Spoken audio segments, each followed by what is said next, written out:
Hey, what's going on, ladies and gentlemen? My name is Rage, and we are back today with a quick update video here now with the Curse of Eternity event. Now that it's fully up and running, as you can see, for the next 7 days here. We are going to see how we can actually get points for this. I just popped into the game just to take a look. So remember, we have to be battling in raids. If you earn these Blast Core Orb Fragments, which I believe is, that's the pay-to-play aspect of that. In addition, if you have Living Mummy unlocked, there's going to be a little bit of value to be had. But obviously the key here, as I pointed out in my earlier video, is that there's going to be these vampire and zombie orbs that we need to take advantage of. So typically they're located in the offers. Oh my goodness. And you can already see some folks are climbing up those leaderboards. But let's take a look. Head over to offers here. And this is what I was alluding to earlier. I mean, you can pay for a bunch of these Hellcat Diamond orbs. There's Curse of Eternity milestones. So you can pay directly into that. And then yeah, there are these L4 training modules. Remember, the inputs of this event is going to be dependent on the training modules that you'll be able to convert as well. So that's one piece of it. So let's see what the Alliance portion looks like now, because the Alliance portion, remember, has specific orbs in them as well. So Plague Rising, Blood Rain. So like I said earlier, I think the one we want to be focused on likely will be Plague Rising, just because this is going to have... Yeah, this is interesting. We haven't seen an Alliance leaderboard in quite some time with the way that it's going to be situated. But you'll see here. Oh, okay, cool. There is Zombie Scarlet Witch Shard. So if you're interested in dabbling in that, that's the one I'd be personally interested in, just because you might as well work your way towards, you know, getting shards of a character that you don't have a lot of. So in this case, as you can see, we're like quite a ways from actually even ranking her up significantly. And then we'll take a look at also Blood Rain, because this one should mainly just be the vampires, right? Oath, Blade, so forth. Yeah, so there's not really a lot to be had here on this one. So this is probably going to be the one that we want to focus on with zombies. Now let's take a look. You can tap the offers now on the far top right as well. You'll see you can pay for this one, but this is where it's going to be key, guys. As you can see to the far right, you can actually get certain specific bonus points here from using power cores. So there's the conversion. If you use 450 power cores, that's going to give you 450 of these Plague Rising milestone points, right? But as well, this is what's going to be the difference maker right here.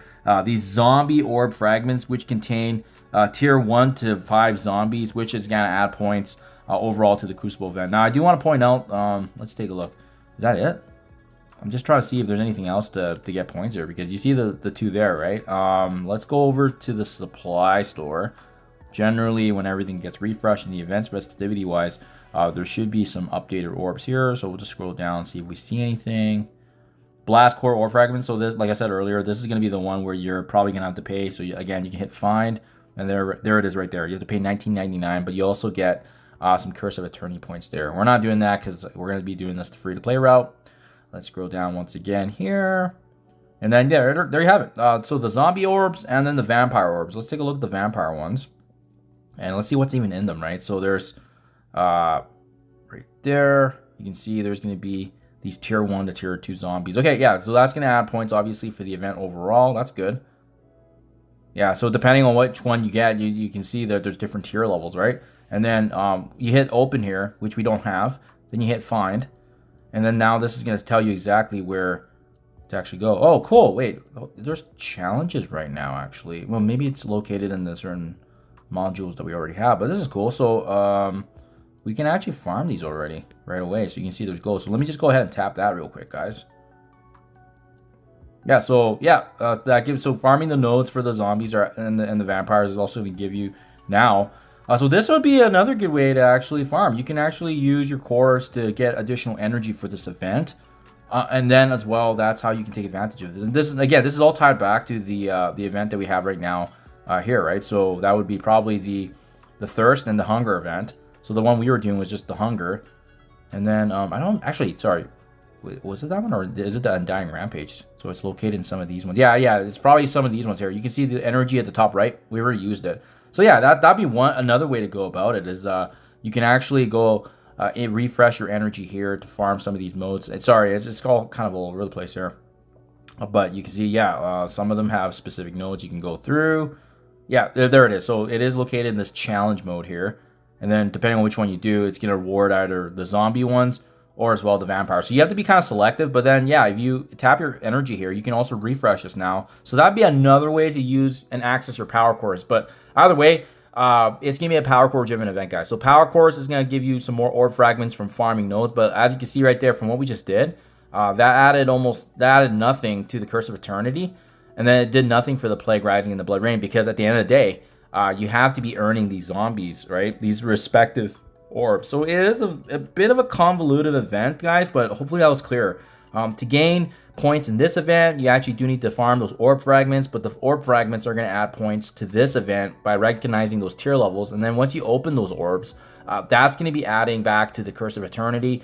And the Curse of Eternity is nice because you do get some bonus freebies here from battling in raids, as you can see at 84,000 points. But that is going to be the max, right? Even if you scroll down to the milestone rewards here, 84,000 is the free-to-play track in terms of what they can expect from the general populace. And then after that, anything beyond that is going to be how you can get creative with some of the power cores.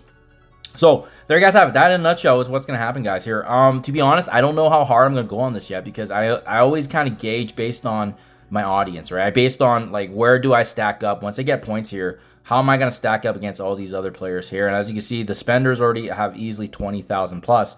But, you know, that's going to be dependent on how many orbs you want to get and whether or not you're core refreshing the campaign nodes as well. So yeah, that is in a nutshell, guys. Hopefully this was able to walk you through how to actually participate in this event. Remember, it was a little backwards how we got there, but if you want to be doing it, head over to the event selection here, Undying, Rampage, I think it was Unstoppable, Undead, and head over to challenge mode.